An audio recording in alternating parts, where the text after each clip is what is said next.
If someone should ask, tell them you heard it on AM 1080 KSCO.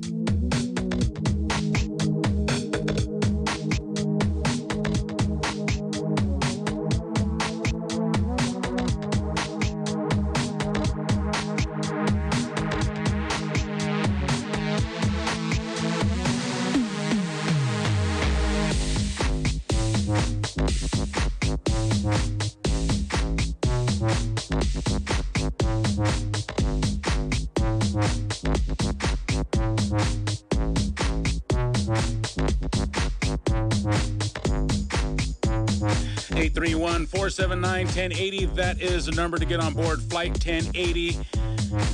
Kevin, my co-pilot, looks like he's passed out. Kevin, are you okay? Are you over there? Are you? Yeah, I'm here. There? Okay. I'm here. All right. I was just waiting for the commercial and the music to get All right. You're waiting for the music to end. How's that? There we go. Perfect. Jeez. 479-1080. Now, you ready, Kevin? Are you ready to have some fun? Let's go. Are you ready to do it? Let's do it to it. Okay, now, coming up next, I got to throw a few switches here before I do this. Coming up next is a guest that a friend of a friend hooked me up with. Now, I know this guy kind of before my friend told me about him because I follow some of the issues, not closely, but since I was a kid. I found some of the stuff this guy is going to be talking about fascinating, Kevin. Fascinating. Okay. Now, you can believe what you want, right? I'm not here to tell anybody what to believe. What I'm doing is I'm offering you a glimpse outside the box. Okay? Okay. We're cleaning the windows from inside the box, and we're going to take a look on the outside. What could be, right? We're looking at possibilities, probabilities, and free thought. If there's one thing we love to do here, Kevin, it's we like to use our brain, right? We like to use our mind, some more than others. Well, see, I like to think of my mind as like a little 4x4, right? Not a big, giant 4x4, but a little tiny one. It's power-packed and can get anywhere. It's a shame to drive it on the road, right? Who wants to do that? I want to take this thing off-road. I want to take it through the mud. I want to take it up the hills. I want to take it through the snow. I want to take it through the sand. I want to drive this damn thing over the water. I want to take this thing wherever it can take me. And if you don't use your brain like that, then it's a shame because humans are incredibly lucky to be able to have these thoughts. We're unlike any other creature on Earth, Kevin. You know that, though. Yeah, you know that. Yeah. Okay, so we're gonna use our brains today. We are going to think outside the box, and we are going to welcome Michael Horn. Michael Horn, thank you for joining us here on Flight 1080. Thank you, Dave, and thank you, Kevin. Everybody else.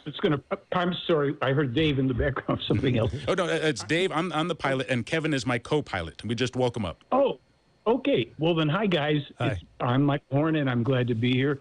And I actually very much appreciate this opportunity because, this goes back a little ways with one of your friends, and I'm just very, very, very happy. Thank you. Okay, Michael. Now, Michael Horn, I do have a little bio here, but why don't you tell us a little bit about who you are and who you represent, and a little bit, let's familiarize the audience with Michael Horn and the UFO case. Okay, well, my background is rather eclectic. I have a background in music, songwriting, design, research, filmmaking, lecturing internationally, writing articles, a lot of stuff. However, what I spend most of my time doing is representing information in what's known as the Billy Meier UFO contacts. And as we go into that, any questions and of course, challenges are welcome. I'll be able to say more that's pertinent to any, particular interests or questions or challenges that people have. I will say this much. After now almost 40 years of independent research and working with other researchers who had or benefited from the research of other people who had even preceded me in looking into this case, I can say the following. This is the singularly authentic, still ongoing UFO contacts of a man in Switzerland that now span over 76 years. And by every scientific and legal standard, they have been now proven to be authentic. And I'll be glad to, address questions and things pertinent to that claim. So rather than, just go rambling on about stuff, I prefer to try to respond to your interests, the interests of your associates and audience and what have you. Okay, that sounds good, Michael. So we will invite, and we do invite calls from the listeners. If you want to get on board, Several ways you could do that. 831 is the area code. 479-1080. That's 479-1080. Text messages can be sent, again, to 831-218-KSCO. That's 831-218-5726. DM at ksco.com with your emails. And, of course, follow us on Facebook and Twitter at Flight 1080. Okay, so Billy Meier, you are an authorized representative of Billy Meier, correct? Yes, I am the authorized American media representative for him, his material, evidence, etc. Okay, so Billy Meier, you say the American representative. What nationality is Billy? He's Swiss. Swiss. And is that really his name, Billy? His actual given name is Edward Albert Meier. He was called Billy in about 1964. That name was given to him as a kind of an affectionate appellation by an American woman who was traveling around the Middle East and saw him. And Meier at that time kind of looked a little bit like a character out of American Wild West. He oftentimes did have a gun and or a rather substantial knife. He had a black cowboy hat. He wore oftentimes, like black pants, etc. So at that time, he did indeed have a kind of look that would be easily associated with American cowboy, personalities. And he was partial to that, too. He kind of liked the American, cowboy lore. Mm-hmm. But it was just one of the ways. He was also known as the Phantom in the Middle East, and that was in the 50s when he was actually pursuing and apprehending mass murderers and serial killers for the governments of India, Pakistan, West Pakistan, and Turkey. So he's had just a remarkable, even if you take the UFO elements out of the equation, his life has been absolutely amazing, filled with adventure, and just quite a fascinating character in history here. Okay, we're speaking again with Michael Horn. If you want to get on board with us, you know how to do it. Now, Michael, when did Billy first come in contact with alien being? Now, when we say aliens, are we talking extraterrestrial? I mean, we're not talking illegal aliens, right, from the other side of the border. We're talking from another planet, correct?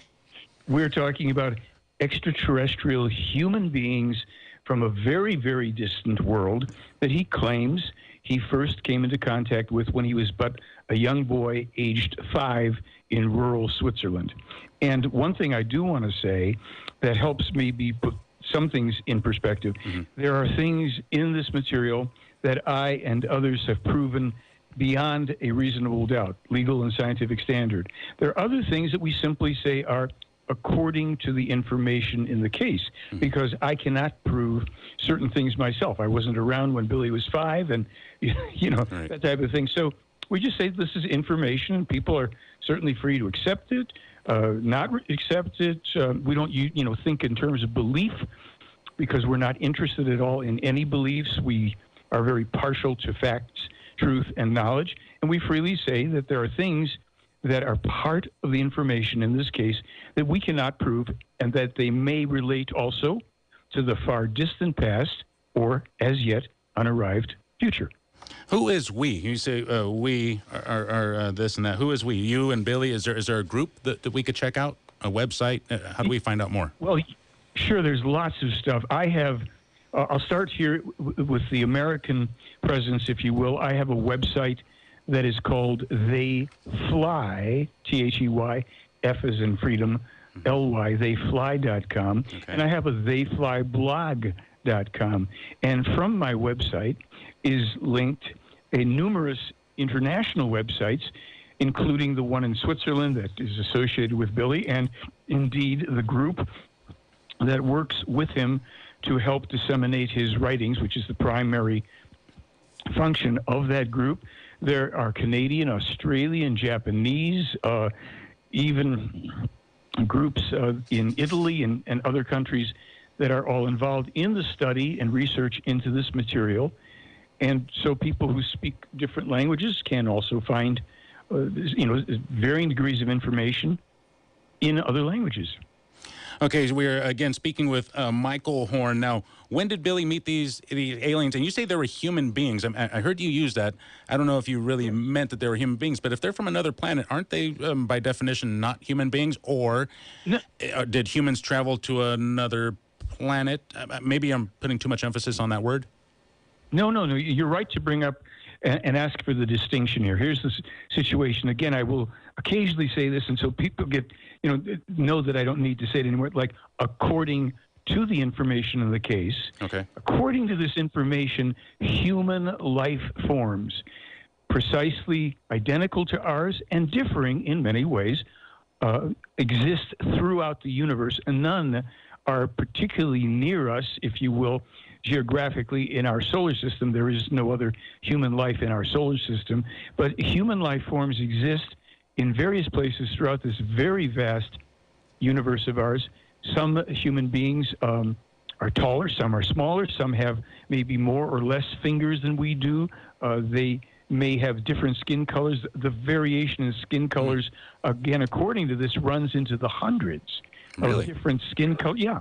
And so this is outside of our, let's face it, this is outside of our knowledge base. It's outside, even for the most part, of what we would say we could accept or comprehend. And so that part, I don't consider that important because there's no proving that. His claims that he first came into contact with these alleged people, these alleged extraterrestrial humans, that began when he was 5 years old. That's what Meier says. Are there any other people that have seen them? Yes, there are witnesses. There are, in addition to Meier also having taken more than 1,200 clear, primarily daytime photos, all pre-digital, all pre-computer. There's 5 or 6 other photographers who have photographed the ships themselves. There's over 125 eyewitnesses to these craft, of which I am one. I don't make a big deal out of that, because that stuff falls into the realm of anecdotal. And quite honestly, as weird as this will sound, the UFOs, as interesting as it is, and they are the least important part of this whole thing. Wow. Then what is the most important part of the whole thing then? Gosh, thank you. You know what? Most people never ask that, honestly, even though I kind of lobbed that one up. Thank you so much. In essence, and there's, the way we get to that through the material, in essence, the most important part, the core reason for these contacts, if indeed they're true, is to help us, the human beings of Earth, assure our own very, very threatened survival. And to support that particular assessment, there is information spanning over 70 years, information published by Meier, some of it authored by him, some of it supposedly authored by one or more of his teachers or mentors from these other worlds, okay, that has superseded and preceded our so-called official scientific discoveries, in some cases by more than 60 years. In some cases, the information supersedes and precedes geopolitical events on Earth, specific ones ongoing now, and environmental events by even more, up to 70 years. Can you give us some examples? You know, I would think geopolitical, so politics is kind of, predictions can be made, and at some point they probably will come close, or maybe exactly you're going to hit something. What are some examples? Bring that on the bottom of the list.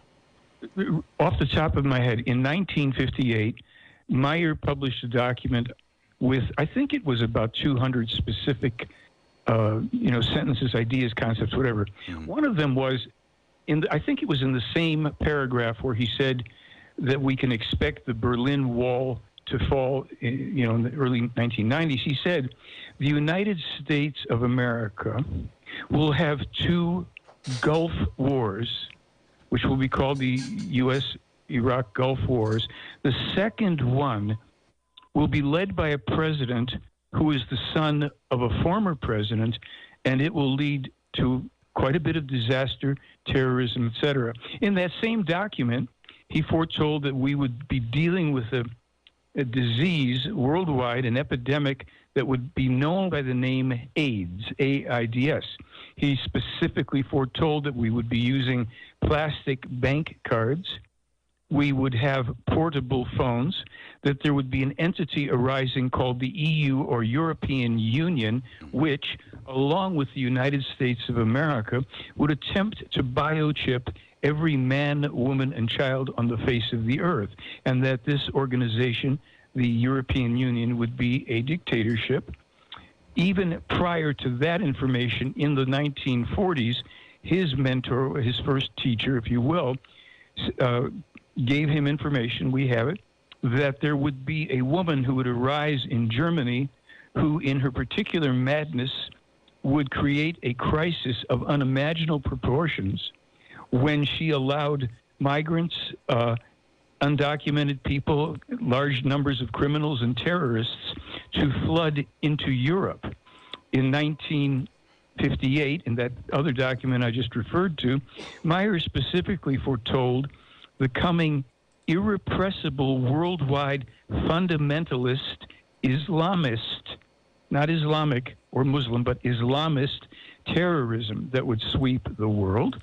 In 1981, he specifically foretold attacks in Paris that would ultimately lead to the city being burned down, and that these attacks would start from within by elements of the population of a different religion at that time, which would be Islam. In 1987, he reiterated that radical fundamentalist Islamists would spread throughout Europe and the West, and all would quake and quiver, and that the warriors, and I can go on and on. I mean, we have corroborated already over 200 specific ones. In 1951, Meier specifically foretells, and there are people that may still disagree with this, but he specifically foretells the advent of man-made unnatural climate change, global warming, the rising of sea levels, the melting of the polar ice caps, the coming in increased intensity and frequency of all forms of storms, volcanic eruptions, earthquakes, tsunamis, blizzards,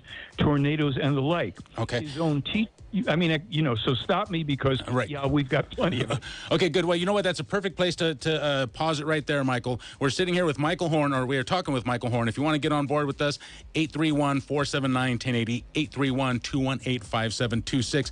We have to break for local news, traffic, and weather. Keep it tuned in. Michael, just maybe walk around the room. We got about 6 or 7 minutes before we get back on the air here. I'll take a breather, thanks. Okay. Michael Horn is joining us today, and you, if you want to get on board, you know how to do it.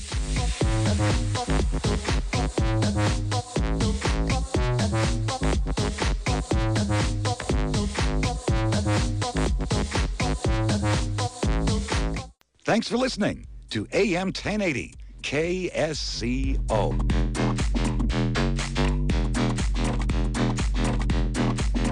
You're listening to Flight 1080 KSCO Santa Cruz. Somebody needs to get Kevin some BTT. Kevin, you're not taking your BTT, are you? No, I didn't get any today. Oh, man. Well, then you're really screwing up, dude. That's because 87 of the 90 essential nutrients are in your tangy tangerine. When you mix that stuff and you take a glass of that, you will be so full of energy, Kevin, nothing's going to slow you down. You'll feel like you're on top of the world. Man, I need something, right, Dave? Tangy tangerine, contact your longevity distributor. We're sitting here with Michael Horn. He is joining us today. He is the authorized American representative of Billy Meier, somebody who has fascinated me since I was a kid, Michael. So I can't wait. Right now, we're just kind of warming up and getting to know each other and getting all touchy-feely. Sure. But man, I can't wait to talk about Billy Meier and some of the things that, some of the questionable things, some of the admirable things, and just talk about the things that I don't know about him, because I've followed him just kind of loosely. But again, fascinating character. Okay, so we are here with Michael Horn. Let's see, where did we leave off? You were talking about prophecies that he made, right? Political prophecies. Right. Did he foresee the political climate there? What is his view on the political climate, American politics? Does he follow American politics or no?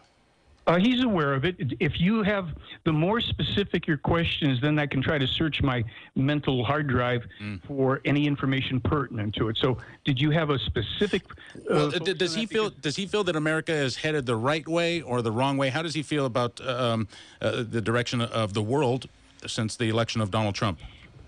Sure. Okay. Good questions. Well, let me start off by saying that in both 1981 and 1987, Meier specifically foretold that the United States of America will have two coming civil wars, one following upon the other, and that it can't be helped but that the country will effectively be broken up into about 5 territories.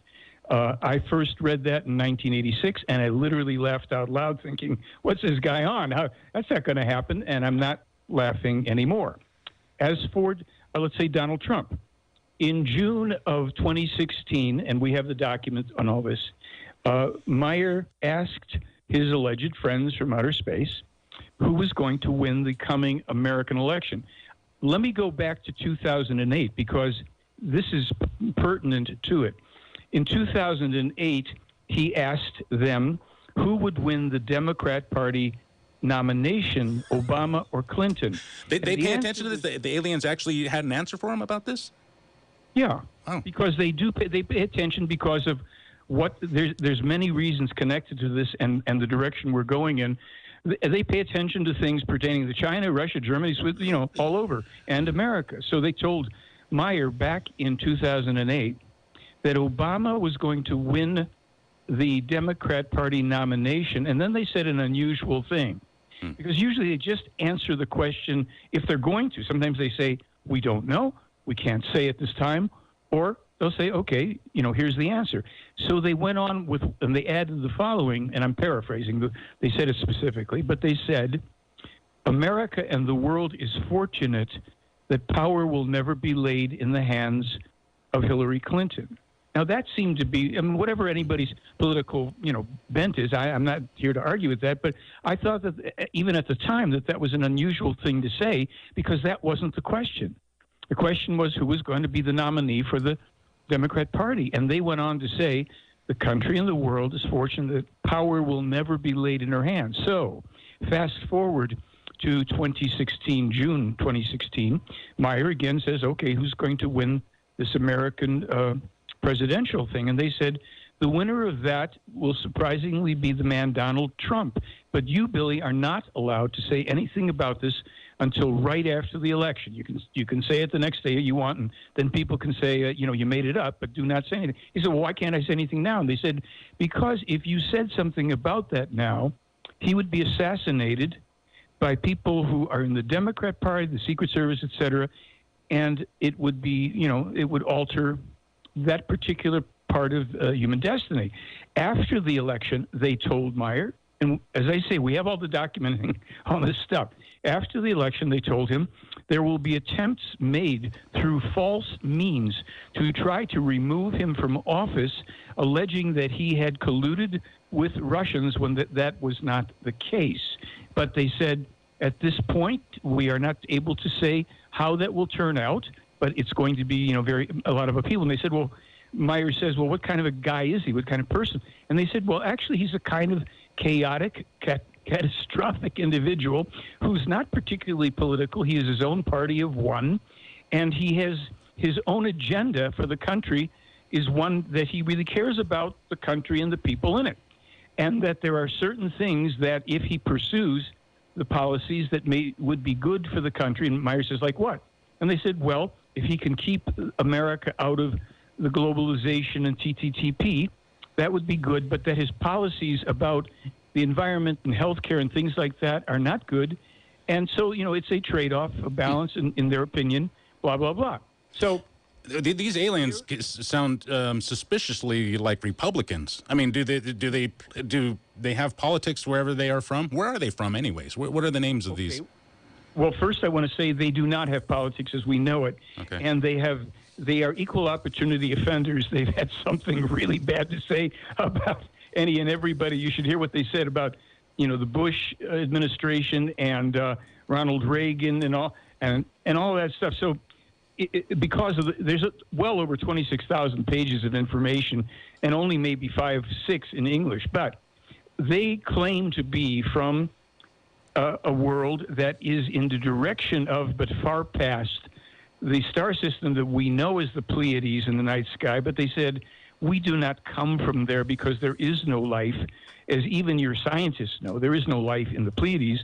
And we come from, 80 light years beyond that 500 light year away distant star system.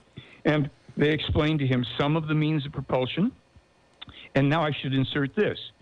Some years ago, I was invited by the Biltmore Hotel in Los Angeles to give a presentation on this Meier case to 450 of their corporate clients. I mean, you know, the Chevrons and all this stuff.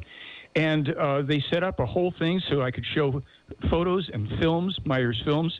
And they allowed me to also bring in one of the lead investigators in this case, a woman named Britt Elders, whose husband, Lee Elders, was one of the three members of this investigative team. The lead investigator was a retired lieutenant colonel from the Air Force named Wendell Stevens. They also allowed me to bring in a man named David Froning, who is a world-class astrophysicist and aeronautical engineer, who at the time he was involved with being questioned about this material in the Meier case was already, you know, with super high clearances at McDonnell Douglas Defense Industry. Okay, so I get a chance to make my presentation at this event at the Biltmore Hotel, and I introduce David Froning, and I've got information online. People can look him up. He was the real deal. And so somebody from one of these corporations said, well, hey, well, what do you make of these, you know, these films that we've just seen with these UFOs and all? And he said, all I want to say to you tonight is that I work with a small group of scientists, all of us, you know, all of whom believe that we have made breakthroughs in our understanding not only of zero-point energy, but of hyperspace propulsion. And he said, if this is a hoax, whoever is advising this man is very knowledgeable scientifically. Thank you. That's all I choose to say. There's some more of his comments there online. But this is typical of the honest, independent, not UFO nuts, but independent scientists who, over the past 40 years, have looked into this. And I could tell you the most recent authentication of Meier's evidence comes from some very interesting sources, and it basically has completely shut down the attacks from the skeptics. So anywhere you want to go. Okay, I have a list here of questions that I've started to think of, and questions from the audience. Let's see. Let's go out to our text line, 831-218-5726 with your text messages. Can these aliens appear to be earthly animals? No. That is just neither possible nor real. I'm not sure what the origin of that question is, but the best answer is no, unless there's something that they want me to follow up about that. No, they are human beings as we are. They can no more appear to be animals than we can unless we dressed up like animals. Are they not shapeshifters? Do they not have the technology that allow themselves to appear as something else? No. They have extremely advanced technologies, and they told Meier that indeed in our universe there are some races that have what we would refer to as shape-shifting possibilities. They are not here on our planet. It is a whole other thing. They didn't feel it was particularly important to us since we were not running into those people or they running into us. You know, but they said that does exist. There are many things that exist, not always the way we think of or have been told. A lot of it is simply science fiction and disinformation. Another one here wants me to ask you what you think about Project Blue Book. Another one says, are aliens humans from the future? And that's a question that I would love to ask you first. But let's see. Let's start off with Project Blue Book. What do you think about that? Sure. Project Blue Book from some years and decades ago was an interesting, undertaking. I think it was Alan J. Hynek who did that. And certain information in there, was probably accurate. But here's the problem. UFO does not, by definition, mean extraterrestrial. Right. And according to the information in this case, the vast majority of sightings are terrestrial in nature, secret military, and if we go back to Hynek's time and before, a lot of what was seen, these were the craft that the Nazis had developed at the latter part of World War II, and some of which survived with a small remnant of these elderly Nazi types, and some of the technology fell into the hands of other people, including the Allied forces who did come into possession of the plans for these craft. And a lot of the craft that were then subsequently seen were from secret U.S., Canadian, and/or Russian, Great Britain secret military, which can also, in some cases, not even be connected directly with the militaries of these countries. There's also a secret military group in Brazil that had some of this technology and explanations. And the technology that they're using, is that alien technology that was loaned to them or taught to them from the travelers?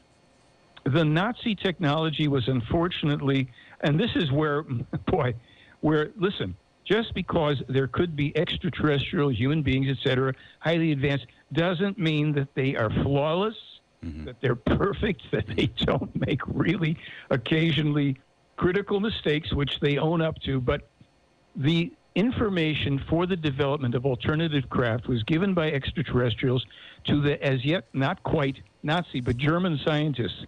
When they detected, and they were a little slow on the upbeat, they did that because their overview of the German society was that the Germans were a very precise, hardworking, seemingly law, concerned with laws and order and all of that stuff. And they thought that if the Germans had this type of craft, that it would assist them to be progressing and helping other people in the world. There were certainly, the Germans at that time were certainly pioneers of technology. Some of the stuff that they were doing was amazing. Yes. Unfortunately, this assistance to the Germans quickly went into the Nazi war machine, and as soon as that was detected, what the ETs did, because the way they helped to begin with was through telepathic impulsing to scientists to give them ideas. They didn't directly say to them, "Hi, we're from outer space and you can build this," but they gave ideas that the scientists would often, they'd come up with thinking they were their own ideas, and they'd work on and develop the science.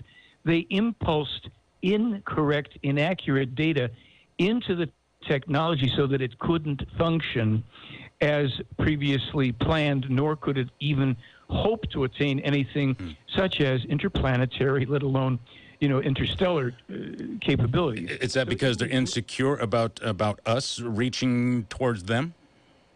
We are pretty warlike. Well, they detected that. I mean, they actually knew that, but they were a little bit falsely optimistic in their hope that this could help us to move past that. This history of warlike stuff on the planet started with their forefathers, too. There's a lot of information there, but I don't want to forget about the future time travelers, because there is some information in the case. I believe me, Michael, we're going to hit you with that, too, because that is something that I have I've been fascinated and thought about that since I was a kid. But like most of my good ideas, somebody always comes up with it, and I don't get credit for it. I invented the wheel, Michael. I invented a fire, but these things I just don't get credit for. But that's one idea that I am going to take credit for. We're going to get to that. We have phone calls, though. We have phone calls. Quick question, Michael. Some of the technology today, was from the extraterrestrial people that came?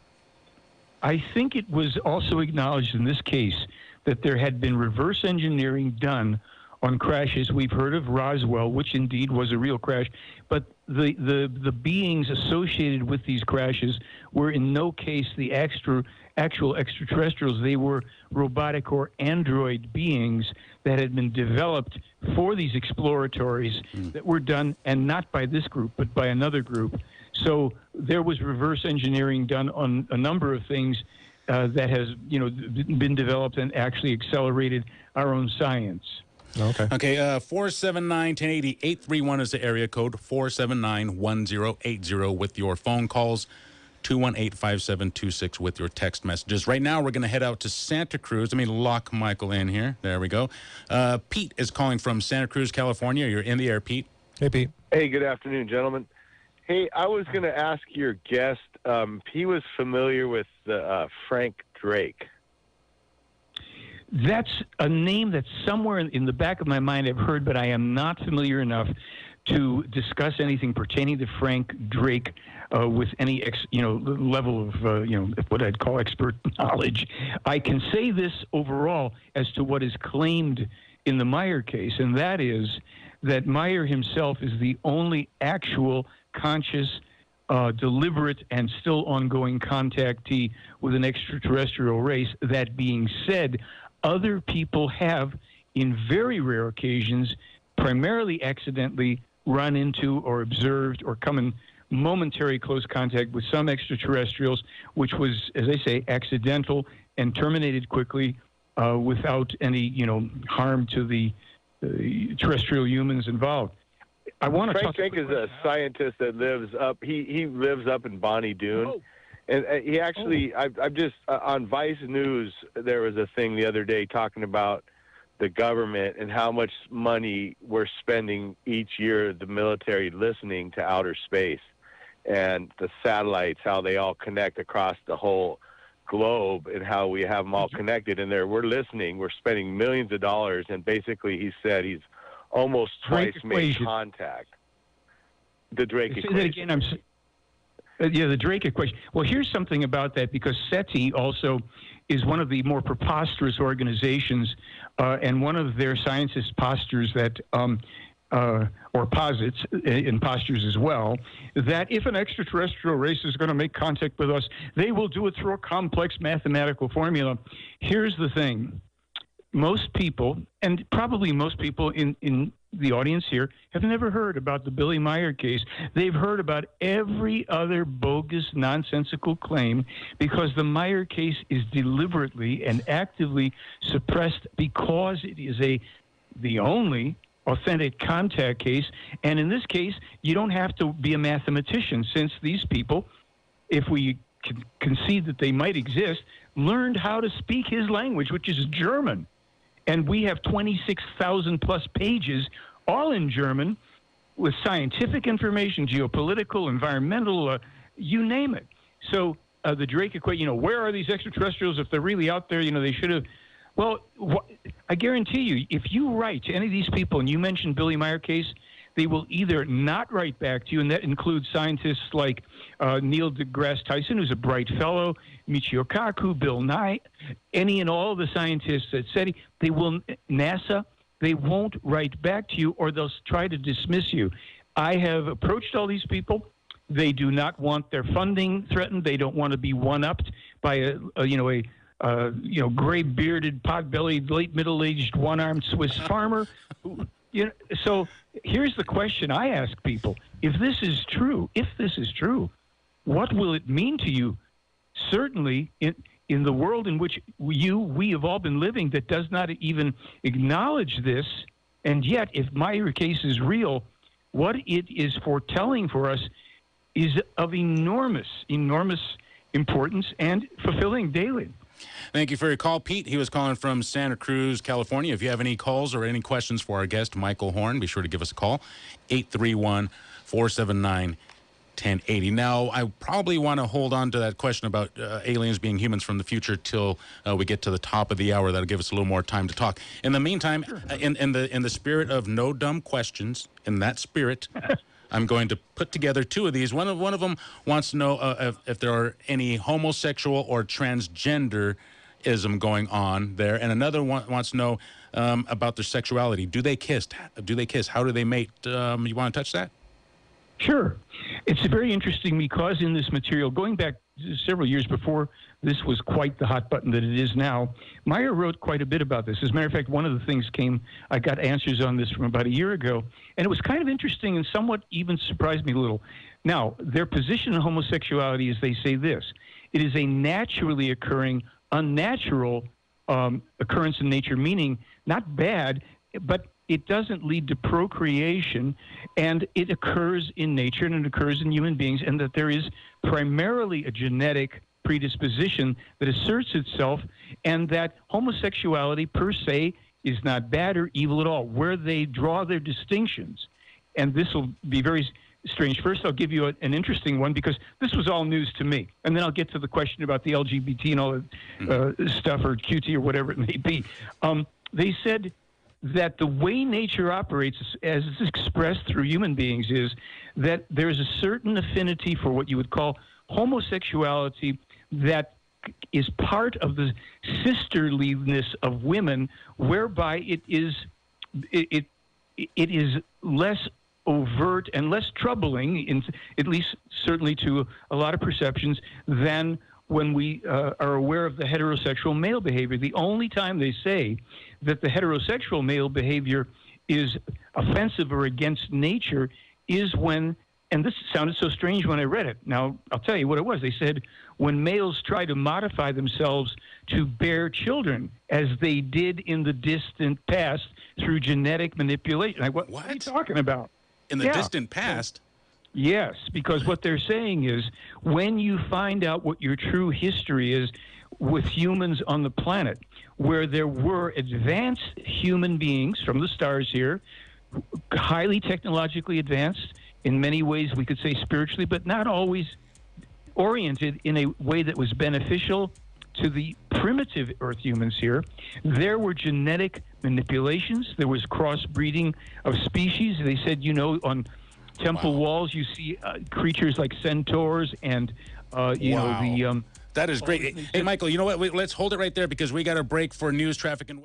This is KSCO, Santa Cruz, Monterey, Salinas. KSCO Santa Cruz, we are being joined by Michael Horn, and we have some really, really good stuff. Okay, so we got 1 hour out of the way, Michael, where we know each other. Welcome aboard Flight 1080 again. Thank you so much, my friend. Okay. I appreciate being here. Oh, man, you have no idea how much I appreciate you being here. Okay, so when we went to break, we were touching on a couple things. One of the things you said, this is another thing that's fascinated me.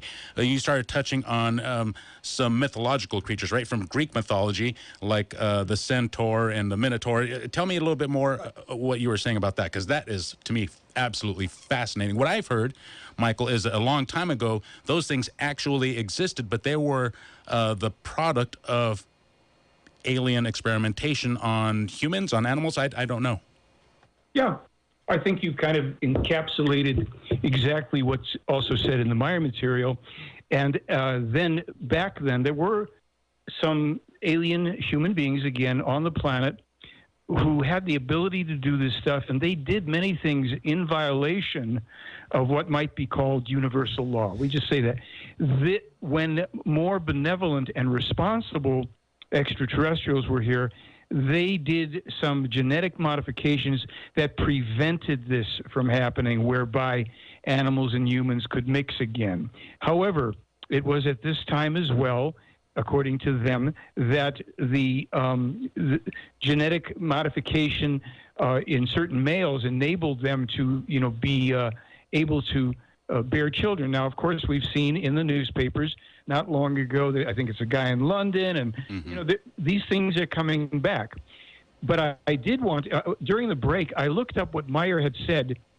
He was asked a question: is there a need for special solutions for transgender issues that you would suggest? And there is quite a bit of a lengthy answer here, actually. I don't know if you want any part of it. Sure. But I could just say this. All right, I'll skip around because you have to understand that neither Meier nor the people that he deals with have a bias against people, per se. They don't like certain things that human beings do because of the danger to our own survival and possible danger to other life forms in the universe. But what they say here, I mean, Meier kind of writes about it rather clinically. He said the term transgender was originally a term for people who could identify themselves with their original biological gender assigned at birth only insufficiently or not at all, and felt their biological sex is wrong. Today, this is actually more likely to be referred to as transsexual, a term for deviations from the social gender role or for the social gender characteristics. The terms transgender can absolutely be used as a positive self-description as well as a positioning in the social heteronormative space. If human beings who don't want or for whom it is not possible to clearly decide on a role as a man or a woman, then they usually describe themselves as genderqueer or non-binary with non-binary gender identity, bigender, etc. Transgender was and is an umbrella term for human beings, men and women, who live for a certain period of time in a non-genetic gender, which means that, for example, a genetic man is internally or visibly a man or a woman for a certain time, just as it can be exactly the same the other way around, that a genetic woman can internally or visibly be a woman or a man for a certain time. The human being is born as a girl or a boy, or the other way around. If the human being is therefore transsexual, she has the feeling of living in the wrong body. It goes on to explain it, and especially, he says here, especially for young human beings, a transsexuality is no easy life, because to live with the feeling to have been born in the wrong body can trigger profound psychical problems and disorders and destroy the whole joy of life. Many young human beings affected by the transsexuality show or realize their otherness very early. Simply that, related to their feeling as a man or woman, everything is completely different in comparison to their friends and girlfriends, etc. Okay. But until they can understand this otherness, name it, and are also able to accept it, usually a lot of time goes by, and what's more, they may have to contend in many moments of their life with the fact that their specialness is not accepted by others. It goes on basically to say, I think, right, he talks about the psychological and psychiatric work done by therapists to help people who have these altered non-genetic or so-called non-normal conditions, to deal with them, even if they want to undergo hormonal therapies, gender reassignment, etc.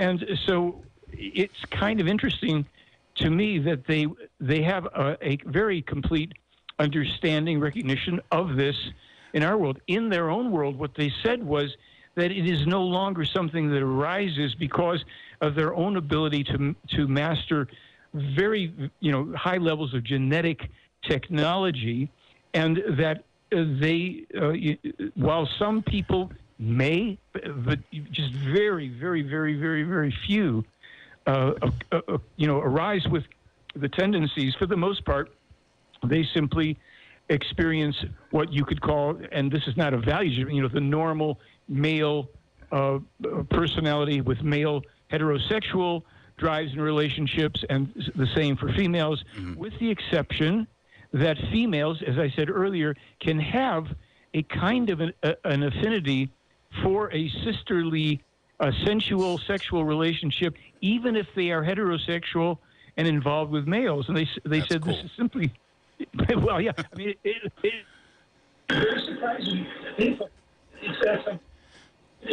Oh, it looks like we have a connection problem there, Mike. Okay, are we any better now? No. For some reason, it sounds real echoey. How's this now? Okay, Is much better. Yeah. Okay. So you were talking about how the aliens, had achieved at the time of these mythological creatures, right? So I'm thinking of the centaur and the minotaur. Is that right? Or is that the name of real creatures? Yeah, apparently, and there probably were others that we would, in mythology, perhaps even half aquatic, half human creatures.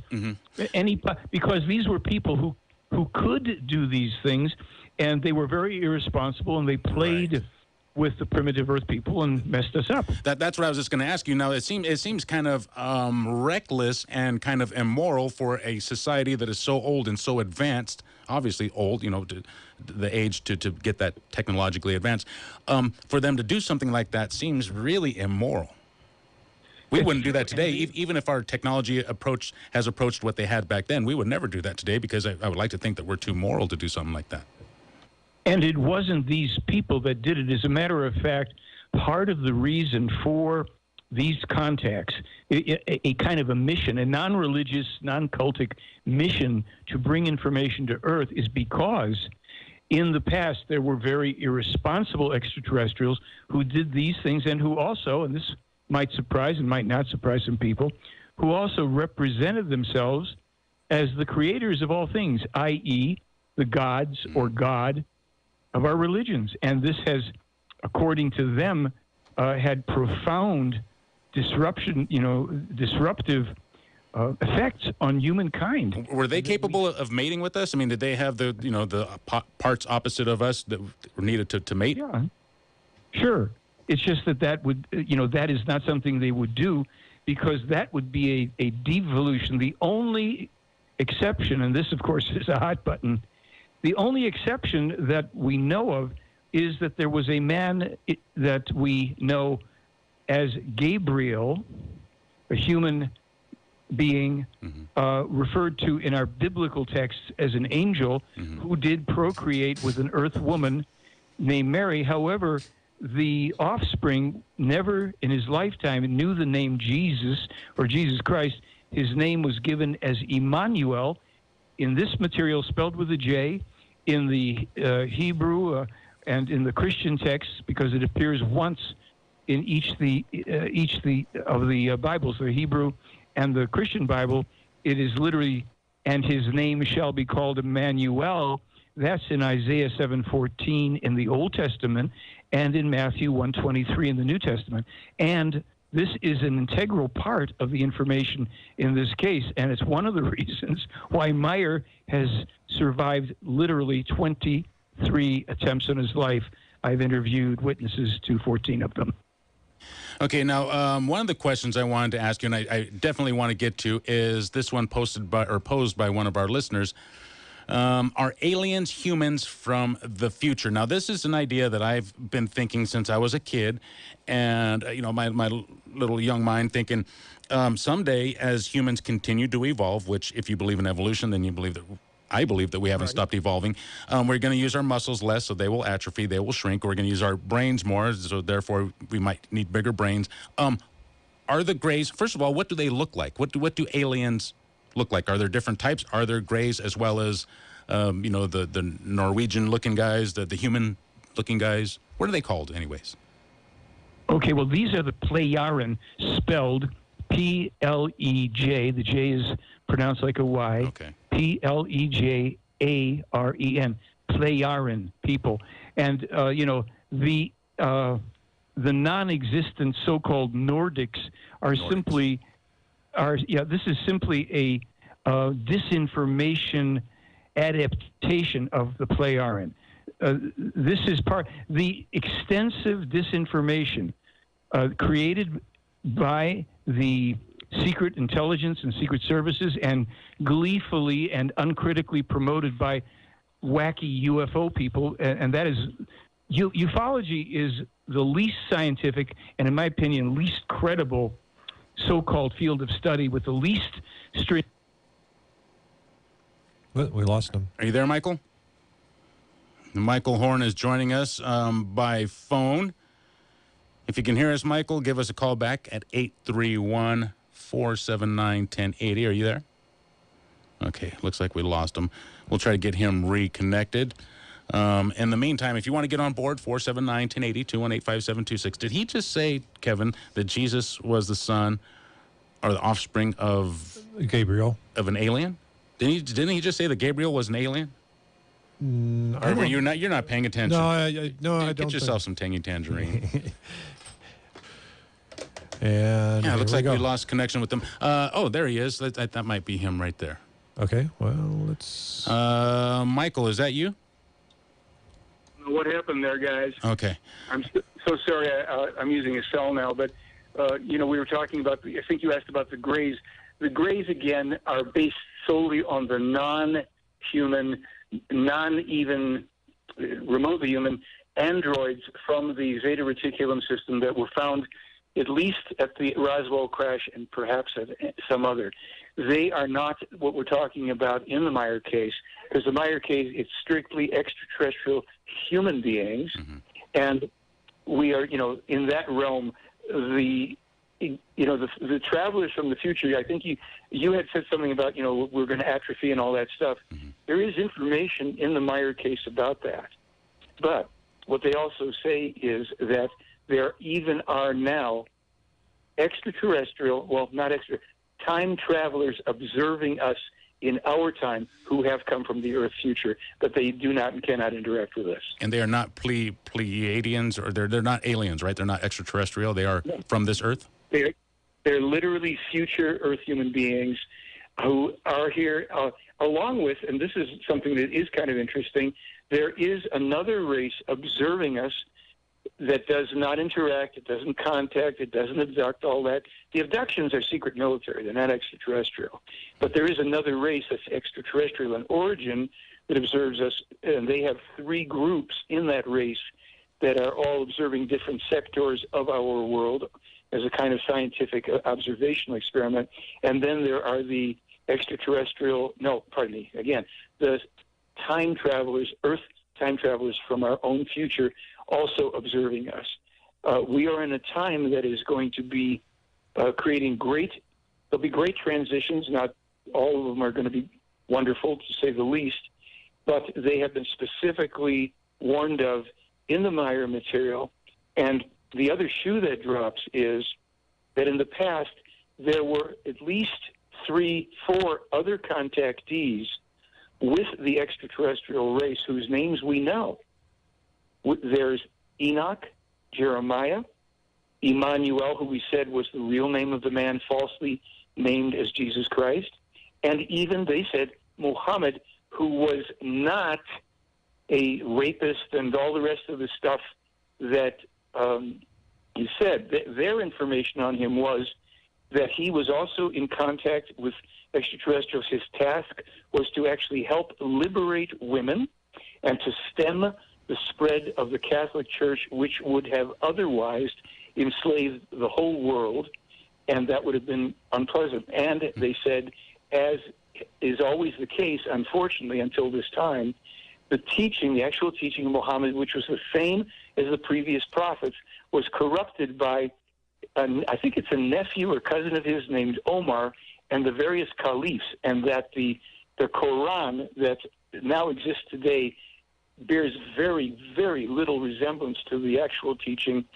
of Muhammad or the other prophets, and that now is the reason that this is the final contactee person, if you will, prophet, etc., so that during this, the electronic age, when things can be put down and preserved and spread as given without relying on oral traditions and being subject to falsification, as all the religious texts in their opinion have been, we will now have this material from here on, and it will actually be studied for centuries to come, especially by the survivors of the mess that we are about to make on this planet. 831-479-1080 is the number. We got to go to a break, but before I do, I want to get Neil's question, and then we'll address it on the other side of the break because we have to get to traffic and weather and local news. But Neil is calling from Hollister, California. Neil has a question for our guest. You are in the air, Neil. Yeah, there's a scientific axiom that big claims call for big proof, and these prophecies sound extremely impressive, but only if they can be verified. In other words, I'm not interested in a person's personal journal. If these prophecies were copyrighted by publishers, they were many of them. Now, not all, but enough of them that you can actually read them. They're in books, and when we come back, I'll tell you my experience with a judge in Las Vegas who challenged me on it and what happened from that. Ooh, sounds good. All right, Neil, thank you for your call. We are hanging out again with Michael Horn. If you have any questions for him, give us a call. 831-479-1080, 831-218-5726 with your text messages, DM at KSCO.com with your emails. Follow us on Facebook and Twitter, and interact at Flight 1080. Michael, are you there? Does it sound like me? Yes, that's you. There you go. All right, Michael. Now, when we went to a break, someone had asked you about evidence being documented. You mentioned copyrighted. Some of these things had been copyrighted, right? Yes. As a matter of fact, I think his name was Neil. He raised an enormously important point, and it's one that I, pound away on whenever I get a chance to, make presentations and all that. Here's the thing, if I may. The actually confirmed existence of extraterrestrial, space-traveling, intelligent life forms would be the single most important true story, then, in human history, exceeded only by contact with it. And then, of course, we'd want to find the reason. Now, here's where I go.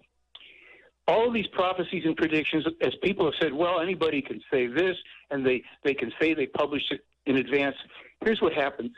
About 5 years ago, I was in Las Vegas at a UFO event, and I had a table with all of the books and the DVDs and everything that I had. And a man walked over, a late middle-aged guy, his arms crossed in front of his chest. As he approached, he got closer, he looked down, and he shook his head left and right and muttered. And I said, "Can I help you, sir?" And he said, "Yeah, I'm interested in this UFO topic, but this Meier case, it's got to be a hoax. Can't be real." And I said, "Really?" I said, "Well, what do you do, sir?" He said, "I'm a retired judge," and he stares down at me. And I liked it because the guy was just really crusty and, steely-eyed. I said, "Your Honor, could I step into your courtroom for a moment?" And this guy didn't miss a beat. He said, "Step right in. What can I do for you?" And I said, "Your Honor, if I tell you that NASA's claim that they are the first ones to determine that the reason that the surface of Mercury, the planet Mercury, is contracting is because of the metal core." I said, "If I tell you that my friend in Switzerland beat NASA by 32 years, would I have to prove that to you?" And he said, "Well, of course you'd have to prove it." I reached over. I had one of the 4 volumes of translations that were done back 70s to early 80s. And I said, "Your Honor," I opened it up to the front. I said, "Do you see the copyright down here?" And he says, "Yes, I do." And I scrolled in farther, and I said, "Do you see the date on this particular conversation, which was, I think, 4 to 6 years earlier?" He said, "Yes." And I said, "So do you see right here where this man, Billy Meier, asks an alleged extraterrestrial woman, I've always wondered why, what's the reason for the contraction of the surface of the planet Mercury?" And she says, "Well, that's easy. It has to do with the metal core of the planet." And so I then closed the book, and I said to him, "Your Honor, in your courtroom, who prevails?" And he said, "You do. How much is the video? How much is the book?"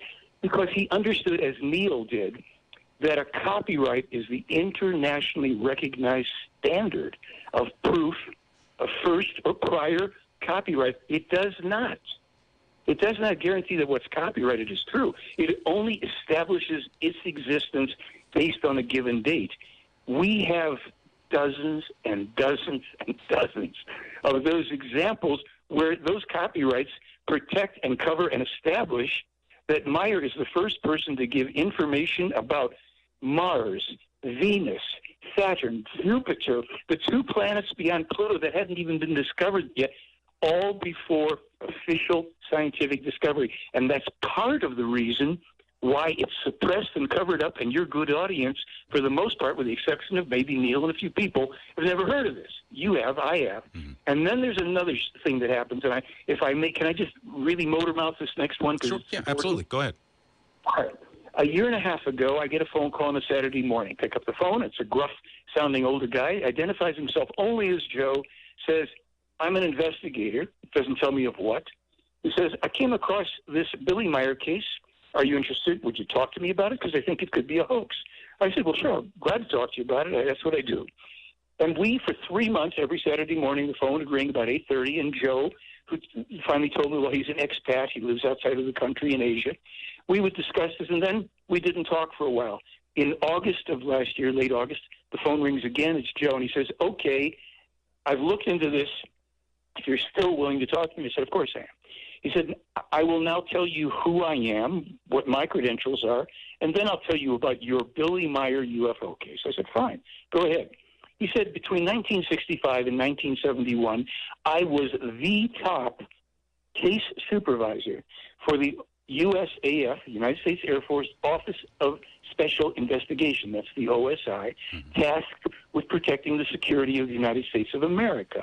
I personally vetted hundreds of cases, anything from checking out politicians, people who were aspiring to politics or to higher office, people who could have one day have their finger on the nuclear trigger, to ferreting out moles and traitors in the military or the government." He says, "I've sat in the room with countless people. I read body language like a book." And he said, "You don't have to take my word for it." So then he emails me a stack of the stuff, photos of his credentials, and they're good enough for me. He said, "Now I'm going to tell you about your Billy Meier case." He said, "It's 100% ironclad authentic, and I will personally take on any skeptic for you that you'd like." And he did. But the results were strange, because he called me. There were 2 skeptics who, kept on trying to attack the case, and I knew who they were, and I'd interact with them. He said, "Listen," after he spoke, he says, "Listen, I don't know how you do it. These people don't know what they're talking about. They're not researchers. They're not investigators. They don't understand means, motive, and opportunity."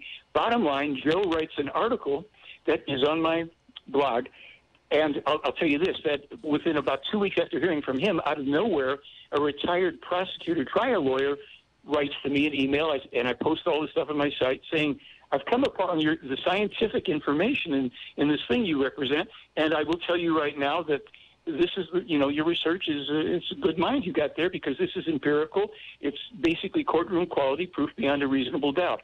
I have also the recently retired Vice President Director of Operations at Orbital Flight Systems in Tucson. I've got Matthew Wiskowitz, retired NASA aerospace engineer who worked as an engineer on the space shuttle and the space station. We've got documentation from real experts, special effects experts, even the people who won the Academy Award, going back to the late 70s, 80s, a guy named Wally Gentleman who won the Academy Award. Well, I don't know if he won the Academy Award. He was the special effects director for 2001. And then I personally, in 2006, interviewed the winners of the Academy Award for Independence Day special effects. All of these people who said, what you're showing us with this film of Myers is not special effects. It's not models. The only way we could do it is if we went to computer graphics, because this isn't a hoax. Myers, that's why I said in the beginning, by every standard of scientific and legal evidence and proof and what have you, this is real. It has withstood 70 years of challenges and 23 attempts in Myers' life, all because these people don't want to see us destroy ourselves, and we are so hell-bent in our greed, our power hunger, and our literal insanity to destroy our world, to destroy each other, and to send ourselves back quite literally to the Dark Ages. And we are not out of the woods on that by a long shot. The policies of the U.S. that are promoted heavily, I mentioned Hillary Clinton before, the Democrat Party, the deep state, the secret military, whatever, to enter into a pointless, unprovoked war with Russia, if we do this, will result in the complete and utter destruction of our beautiful, blessed country. And unfortunately, the prophecies warning about this don't originate with Billy Meier. They originate with the prophet Enoch, the prophet Jeremiah, and then Meier and these extraterrestrials. We put up Billy's video a couple of years ago saying, tell your country, do not provoke Russia. Putin does not want war with you. Please tell your people. Meier last year said in one of the documents up from October, the United States is going to keep provoking Russia. They will start to get closer in putting their bases in Germany and other places in preparation to attack Russia. There's an article on the internet today, a new authorization to do just that. Our policies in America are insidious, they're insane, and they are suicidal. And no matter what party people belong to or what their beliefs are, unless people, I say it, find out if this is real. And if this is real, start hitting your keyboards and start demanding that this be known to people, because these people ain't coming here to save us. If we do ourselves in, we will start over and maybe then learn the lesson that we haven't in 10,000 years. We're speaking with Michael Horn now. Michael, that would be a man-made disaster. Our friend Robert, our mutual friend Robert, the one who connected me with you, he is always telling me about prophecies that Billy has made about our coast of California, which is where I keep all my stuff. This is where I I have my bike and my car, my I have all my stuff here, and I'm really worried about some of the stuff that he says. What's he talking about? Well, here's the thing, and let's just be fair. Billy Meier is not the first or only person to warn about destruction coming. But here's the story, and this is one to let people ponder. In 1978, Meier was meeting with the original American investigative team. I mentioned Wendell Stevens, retired Air Force, and the investigative couple, Lee and Britt Elders, who own their own private security investigation firm working for Fortune 500 companies, banks, etc. They were skeptics. They thought this was probably going to turn out to be a hoax. 1978, they're sitting in the kitchen, in which I've sat down over 19 visits myself to Switzerland, and Billy says something in simple English about the San Francisco earthquake. And they say, well, you mean the 1906 earthquake? And he says, no, the coming earthquake. And they said, well, what are you talking about? And he says, wait a minute. Goes out of the room, 1978, comes back with a Kodak envelope, and takes 11 photographs out of it, places the photographs on the table for the investigative team and a number of other people who were there at the time. what was described, and we have this description on my website as well, which was published back about 1978 or not by Wendell Stevens. They described photographs, not paintings, not photos of paintings, photographs of the city of San Francisco, including landmarks that are easily recognized, like a Transamerica building, in a state of utter destruction, fire, smoke, buildings falling into each other, the cracked pyramidal structure on top of the Transamerica building. Also, I think they said that had fallen to the ground. Smoke, fire everywhere. Billy's taken 11 photos. And Wendell and the other guys are sitting there going, oh, when does this happen? And Billy says, I'm not allowed to say. And they said they then studied the photos because he let them hold on to them for a little bit right there in the kitchen. And what Wendell reported was the following. Unlike the cars of today, meaning 1978, the cars we see in these photos are much rounder in shape, absent all of these fins and long structures. The windshields are much larger with full glass windshields. In some cases, the glass goes into the roof line, which we don't have today. And the other feature we noticed is a lot of these cars don't have the exterior projections of side view mirrors. So, now, yeah, go ahead. Go ahead. No, go ahead. Finish. Okay. We now have cameras inside the cars for backing up.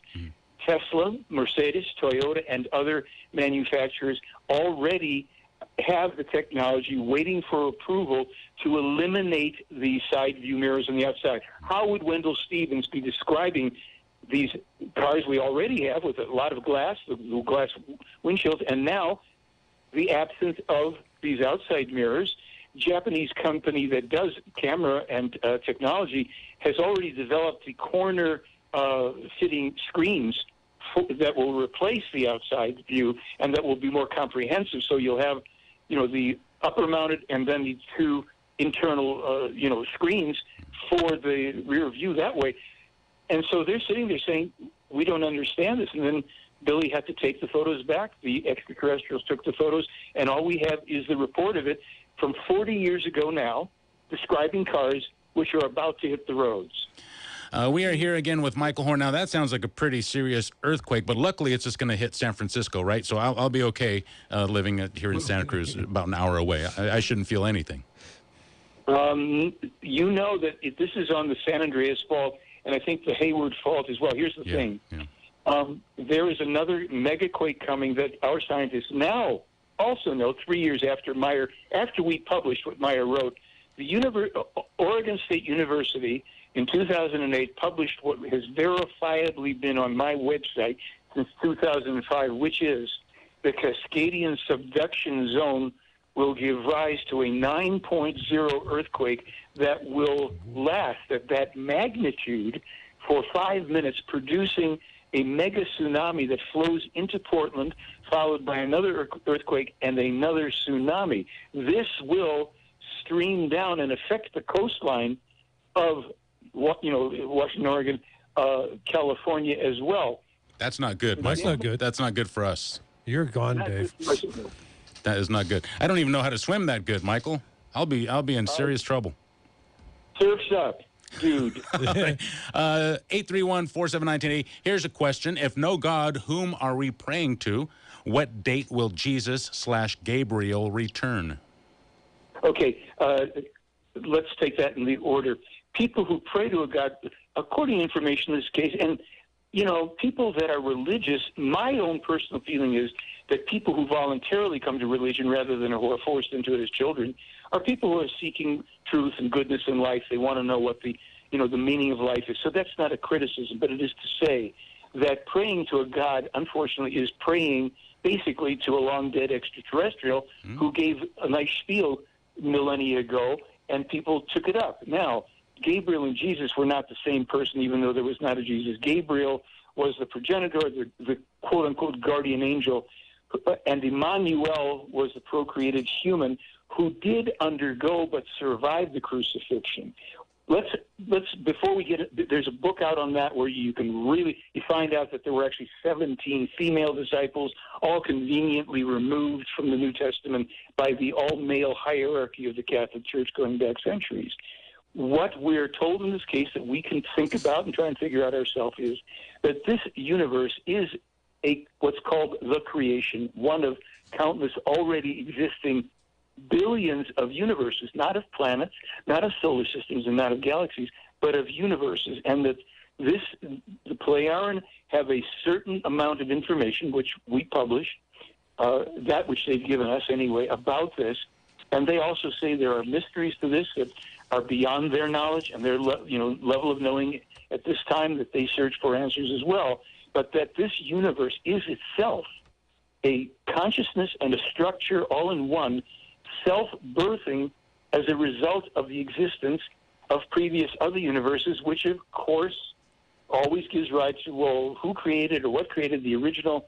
And these are questions that human beings intrinsically have when they start to ponder reality and nature of life. And when I told Billy that, as young as 10, I was trying to figure this out, what's outside of space, how can there be nothing? He says, listen, I will tell you now, the human mind at this level of our evolution, we not only cannot figure that out, we can literally drive ourselves insane trying to do it because it is not accessible to us, even to the Pleiaren. There are things that are beyond their ability to know. This isn't about perfect space brothers. We are in a universe teeming with life, and we are fighting with each other, trying to dominate and domineer, when the mysteries of creation and life are open to us, as are open to these people. But, as he explained to me 2 years ago, they're by far not people who just popped up perfect anywhere, because they have a history going back thousands of years of their own wars, their aggression. They were Star Wars on steroids, running around the universe, attacking other peoples until they settled down 50,000 years ago, became peaceful, and recognized that they had an obligation to try to assist other evolving beings in the universe at the level that they can. They cannot approach directly to any race that is not yet a truly space-traveling race.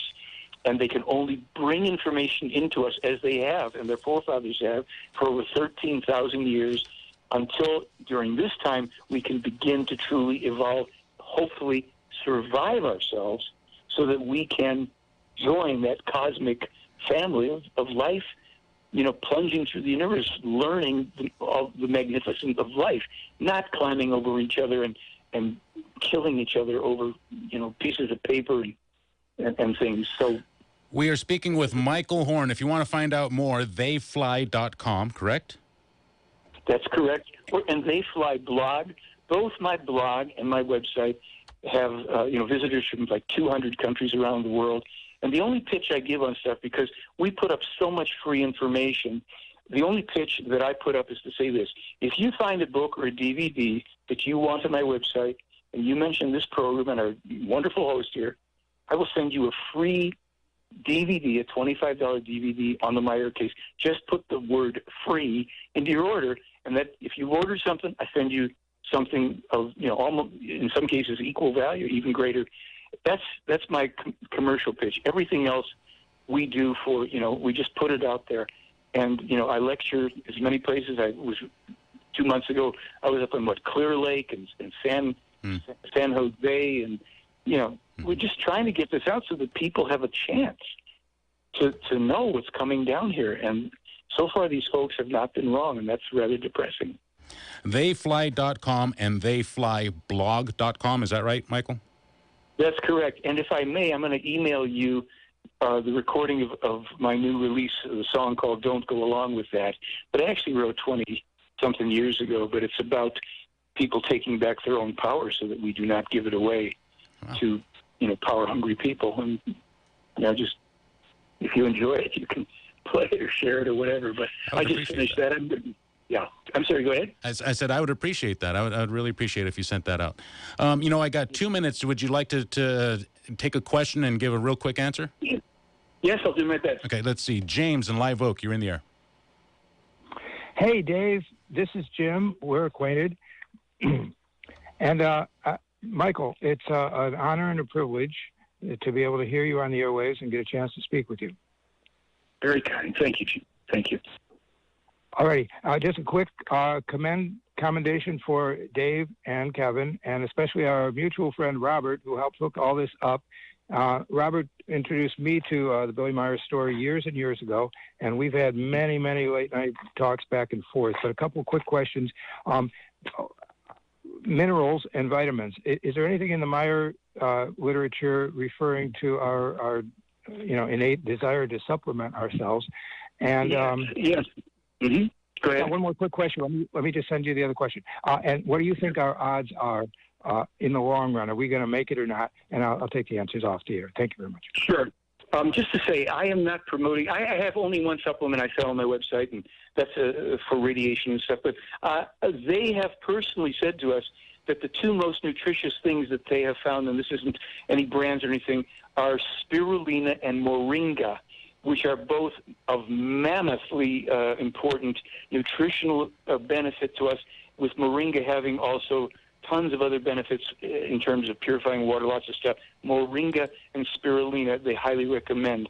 As far as will we make it, according to the information, the prognosis at this point is it will take us 800 years if we don't completely destroy ourselves in the relatively near future. They have said that if the American people do not act and wake up for the positive, and they told Meier this twice, in 1975 and in 2012, they said after 2020, the United States of America may cease, the superpower USA may cease to exist. I take that to mean, because they've spoken of the civil wars, that as a United States of America, we will, by 2020 or shortly thereafter, be in anarchy, civil war, and broken down. And they said that still, what's ever left of the federal government will